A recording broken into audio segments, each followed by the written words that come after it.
E passando Jesus, viu um homem cego de nascença. E os seus discípulos lhe perguntaram, dizendo: Rabi, quem pecou, este ou seus pais, para que nascesse cego? E Jesus respondeu: nem ele pecou, nem seus pais, mas foi assim para que se manifestem nele as obras de Deus. Convém que eu faça as obras daquele que me enviou enquanto é dia. A noite vem enquanto ninguém pode trabalhar.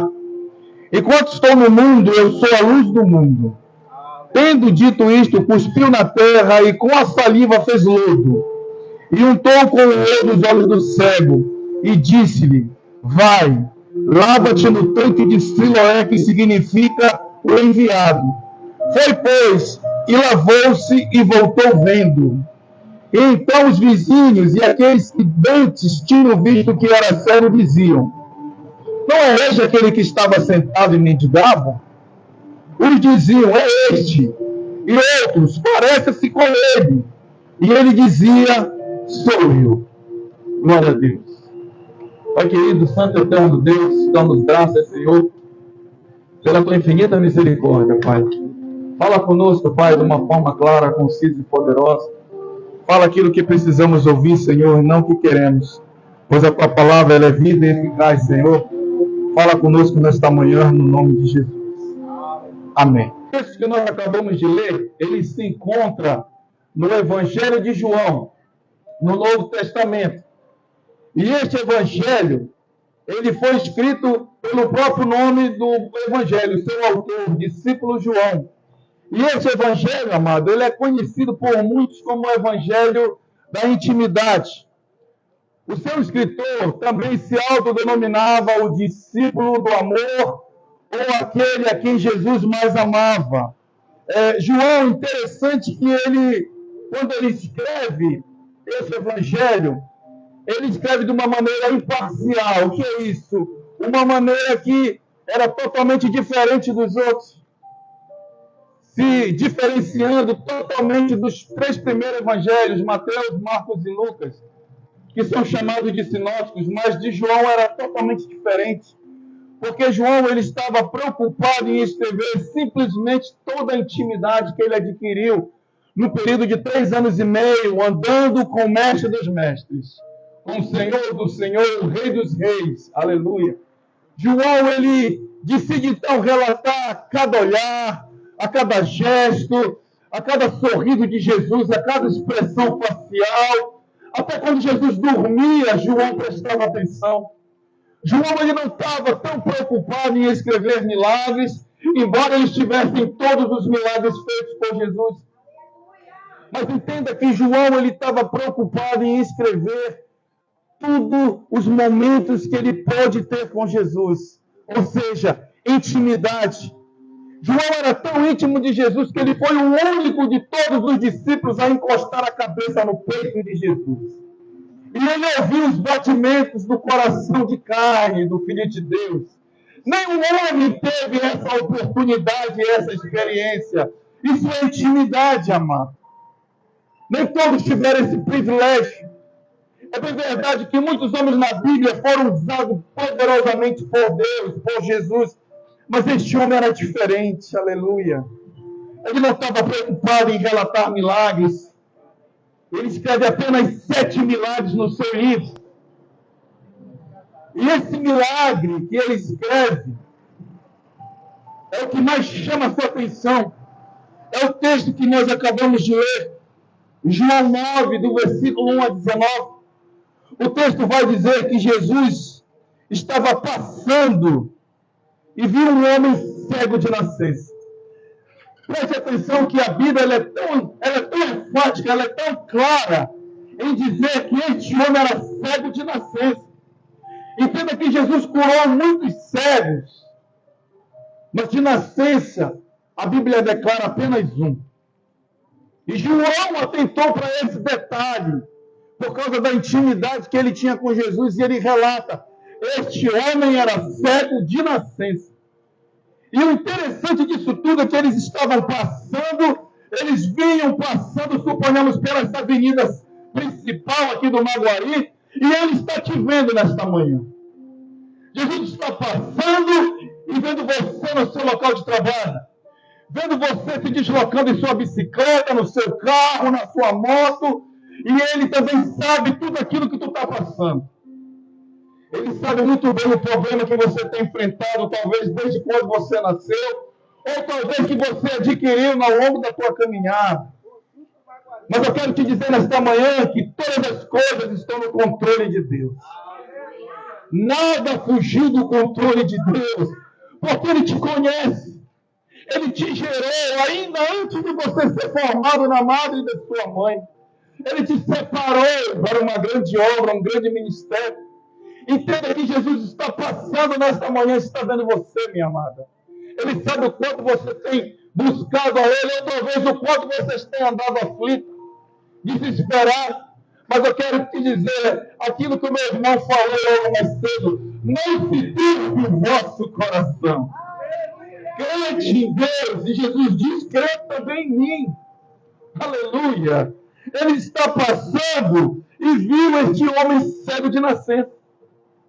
Eu quero que você entenda também, que eu quero te trazer uma informação, que existem 3 formas de enfermidade. A primeira forma é a física.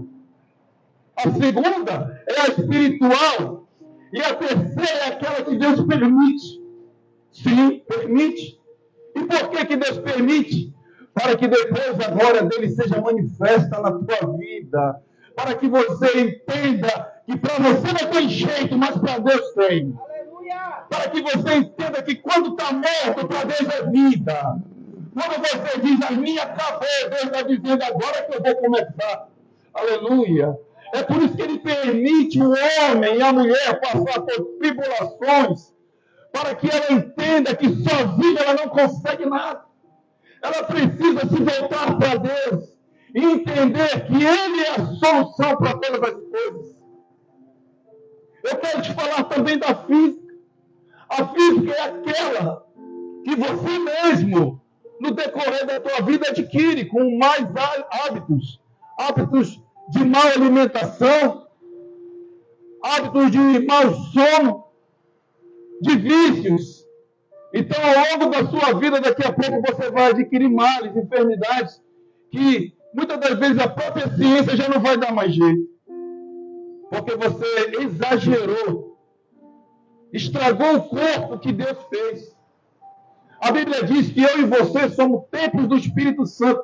Mas não tem como o Espírito Santo habitar dentro de você se o corpo está entregue para os prazeres da carne, para os vícios, para tudo aquilo que desagrada a Deus. Tiago fala em sua carta, na Bíblia, que aquele que se constitui amigo do mundo, ele é inimigo de Deus. É verdade isso. E o próprio João vai mais além quando ele diz, todo aquele que declara Jesus como seu único e suficiente Salvador é chamado de filho de Deus. Só tem um jeito de você ser chamado de filho de Deus, através de Jesus. E a segunda forma de contrair enfermidade espiritual é justamente aquela que Satanás tem lançado doenças em pessoas, tem sediado pessoas. A pessoa vai no médico, nunca tem cura. Faz uma bateria de vários e vários exames, gasta muito com dinheiro e na hora não tem diagnóstico. Porque essa doença foi adquirida no mundo espiritual, meu amigo. A medicina não tem jeito. Mas o Deus Todo-Poderoso, o médico dos médicos, para Ele tem a cura para a tua vida, para a tua enfermidade. Aleluia.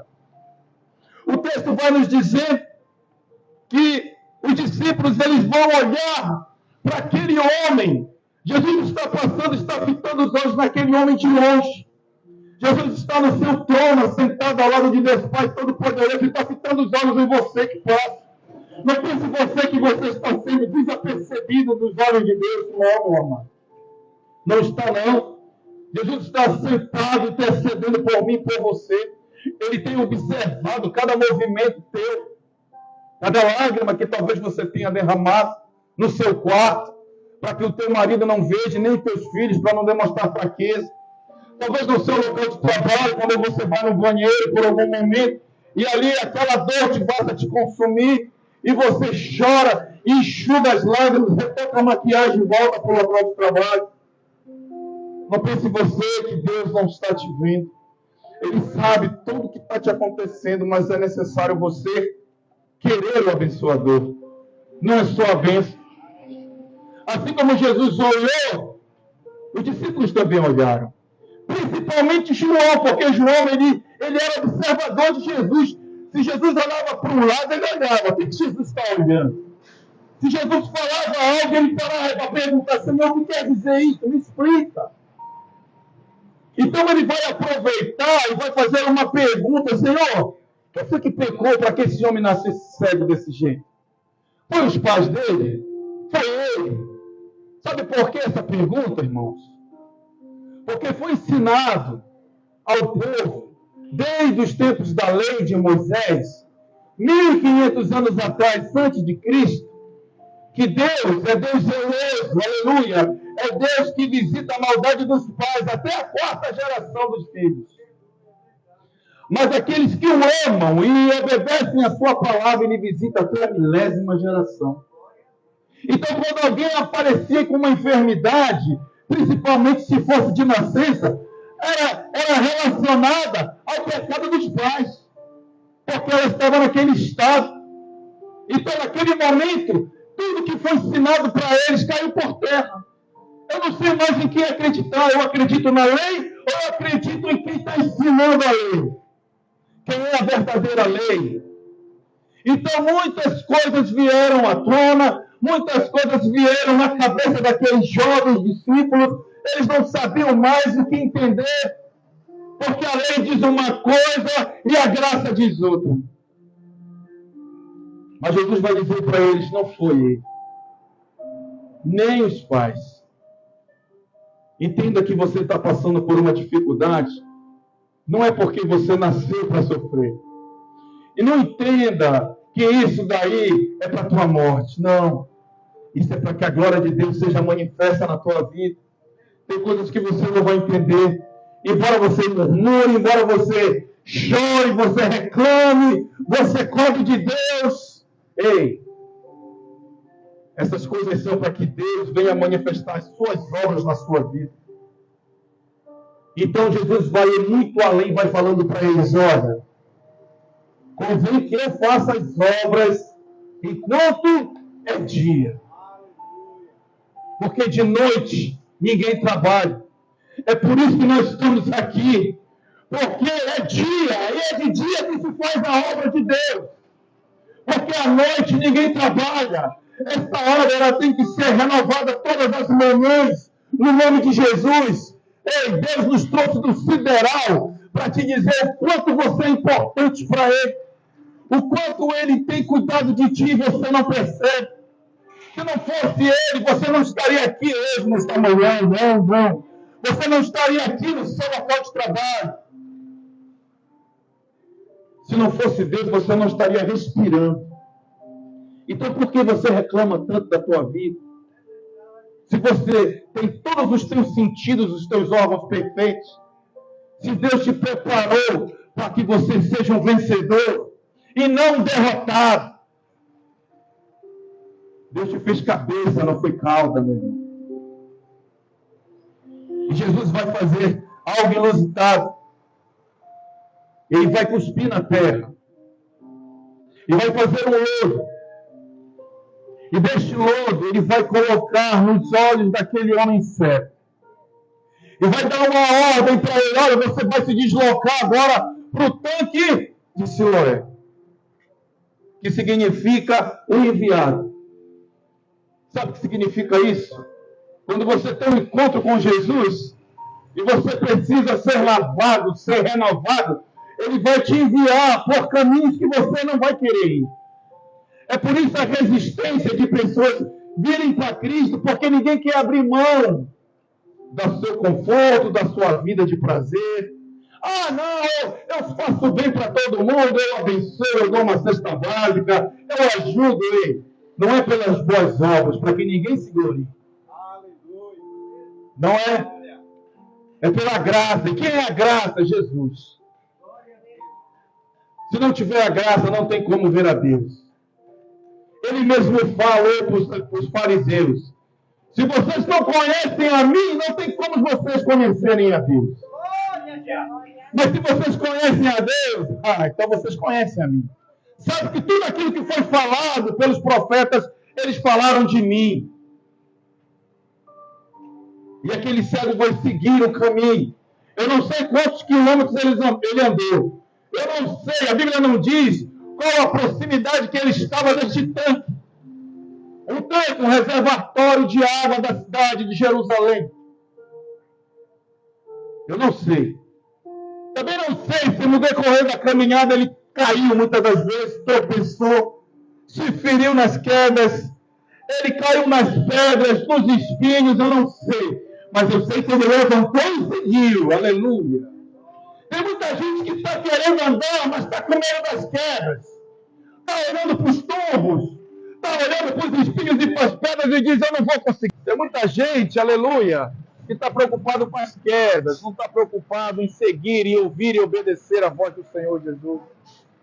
É por isso que elas estão vivendo numa vida amarrada, uma vida sofrida, uma vida de dor, uma vida cheia de iniquidade e de pecado. Entenda que Jesus é o caminho, aleluia, a vida para mim e para você. Não há outro caminho, amado. Glória a Deus, aleluia. É por isso, aleluia, que tem pessoas que estão olhando somente para as quedas, para os tombos. Não estão ouvindo o comando de Jesus. Porque é muito difícil obedecer. As pessoas preferem sacrificar do que obedecer. E é por isso que elas estão vivendo uma vida amarrada. Uma vida cheia de dificuldades. Uma vida de miséria. Nada dá certo. Tudo que ela projeta, tudo aquilo que ela planeja, tudo aquilo que ela negocia, não dá certo. Não dá certo.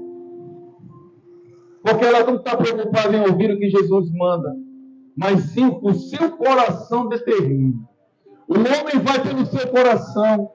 O homem carnal que não conhece as coisas de Deus, ele se perde sozinho. Ele mesmo se autodestrói, porque deixa de ouvir a voz de Deus. E a Bíblia diz que o homem se torna maldito toda vez que ele toma conta de si próprio e não entrega ao Criador toda a situação. Aquele homem, ele vai andando até o tanque, ele obedece. E o texto é interessante que ele vai se lavar. Foram 4 situações. Primeiro, ele foi, obediência. A segunda, ele lavou-se. E a terceira, ele voltou. E a quarta, ele veio vendo. Milagre do Senhor Jesus, operado através da obediência. Tem gente que está buscando Deus, querendo que o milagre seja no instalar de dedos. Não é assim que funciona, meu irmão. Tem gente que está querendo ganhar com Deus, está achando que Deus é comércio, e não é. Tem gente que está brincando com as coisas de Deus, que acha porque vai num culto, eu já fiz minha obrigação, meu irmão. Isso não é obrigação. Isso aí é amor a Deus. É você honrar e reverenciar o Deus verdadeiro. Não é obrigação. Obrigação tem com o teu trabalho, com a tua casa, com os teus negócios, com a tua família. Isso é obrigação. Com Deus é respeito, amor, reverência. Este homem obedeceu. Eu creio que na hora, quem estava lá criticando, irmão, deve ter dito, por que ele botou logo? Não era fácil ele tocar só e dizer, você está vendo agora e pronto. Não, meu irmão. Porque é necessária obediência. O teu milagre, ele tem que ser gerado na caminhada com Cristo. Não é do dia para a noite, não é no estalar de Deus. Porque senão tu vai esquecer do abençoador. Aquele que te deu a bênção, aquele que te deu a vitória. Quantas vezes tu clamou, tu chorou, aí Deus te deu, aí tu esquece de Deus. É na caminhada, meu irmão. O milagre ele é gerado na tua caminhada. Existe um processo para que seja alcançado o propósito de Deus na tua vida. Deus mandou te dizer o seguinte, meu irmão, nesta manhã. A tua fé tem que estar somada com a tua obediência. Não é você ter fé naquilo que os teus olhos podem ver. Ah, se Deus quiser, eu vou comprar esse carro. Claro, você está se organizando. Existem várias maneiras de você adquirir um bem, consórcio, financiamento. Mas milagre é o sobrenatural, é aquilo que tu não sabe como tu vai conseguir. E Deus vai preparar tudo, desde que você seja obediente a Ele. Este cego foi obediente. Ele se lavou e voltou vendo. Ele glorificou a Deus. Ele voltou para agradecer, Senhor, muito obrigado. Porque ele entendeu que não era só milagre mais que ele precisava. Ele precisava de salvação. Ele precisava de libertação. O milagre físico é um detalhe, meu irmão. Tu tem que saber para onde tu vai quando tu morrer. Porque a morte é certa, ela é iminente na minha e na tua vida. Mas você tem que saber para onde você vai quando morre. Existe céu e inferno. Isso não é balela e nem história da carochinha. Céu e inferno. Hoje você está aqui, hoje você está rindo, você está confiante. Você ouve a mensagem, foi uma bênção, mas você não quer compromisso. E se esquece que amanhã é um outro dia e não te pertence. Amanhã você pode muito bem não estar aqui junto com nós. Amanhã eu posso estar no teu velório, ou você no meu. Mas o que diferencia eu de você é que eu sei para onde eu vou. Eu não sei você. É por isso que eu estou dizendo que tem gente que brinca com as coisas de Deus. Teme as pragas, mas não teme a Deus. Assim era Faraó. E é interessante que quando você resolve ter compromisso com ele, aquelas pessoas que te viam jogada na lama, que diziam, esse aí não tem mais jeito, esse aí não tem mais condições de viver, esse daí eu não estendo a mão porque isso não vale nada, isso não presta. Mas quando Jesus entra na tua vida, você aceita a mudança, a transformação, a cura, o milagre. Essas pessoas agora vão te confundir. Elas não vão mais te reconhecer porque o milagre vai ser tão poderoso, meu querido, que eles vão dizer, será que é esse mesmo, aquele que eu via drogado, jogado nas calçadas? Aí o outro disse, eu acho que é ele sim. E eles vão ficar, não pode ser, porque ele não tinha essas roupas, ele não sabia se expressar, ele não se alimentava direito, ele era seco, velho, agora olha o tamanho do homem, está forte, aleluia, está robusto. Sabe o que é isso? É milagre de Deus na vida do homem. Eles vão te confundir, os que se diziam teus amigos, os que se diziam teus vizinhos, aqueles que te levavam para beber, fulano, bora para a farra, fulano. E depois da Copa, vamos encher a cara. Mas quando tu decide mudança, quando tu dá espaço para Jesus, eles vão dizer, não é o fulano. Não é, não pode ser. E outros vão dizer, é ele sim. Não é. E tu vai ouvir tudo isso. E tu vai dizer para ele, sabe o quê? Sou eu sim. Sou eu que quis compromisso com Deus. Sou eu que quis mudança. Eu cansei dessa vida errada. Eu cansei de andar errante por esta terra. Eu cansei de ser um delegado da graça. Eu cansei de estar fazendo tudo que não agrada a Deus. Agora sou eu. Eu sou nova criatura. Hoje, Cristo vive em mim. Não vivo mais eu, mas Cristo vive em mim. É assim que a pessoa que aceita Jesus, a pessoa que decide a mudança, a pessoa que decide compromisso. Cabe a você, meu querido. Cabe a você querer viver uma nova vida, experimentar o que Deus tem para te entregar. Não sou eu que te convenço, mas sim a palavra de Deus. Não sou eu, amado, que vou te dizer se você está certo ou errado, mas eu posso te dizer o que a Bíblia ensina e nos manda fazer. A Bíblia é a palavra de Deus. E ela é muito clara em dizer a respeito de salvação e condenação. Não morra sem Jesus, meu irmão. Ainda que te falte tudo, não morra sem Jesus. Deus nos trouxe do sideral para te dizer que ainda há esperança. Ainda há salvação para você. Para de estar vendo o teu problema ao teu redor.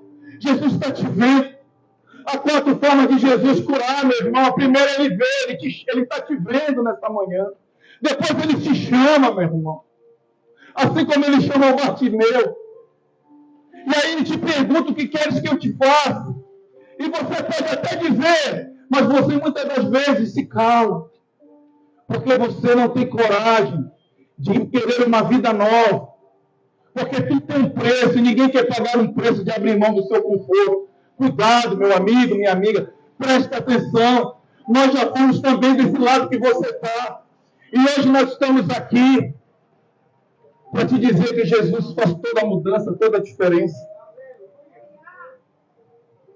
E a quarta e última forma dele curar, ele ordena: seja curado, seja liberto, seja livre, seja renovado, seja restaurado. Ei, Jesus está te dizendo: todas as coisas hoje se fazem novas na tua vida. Então, obedeça à ordenança de Jesus.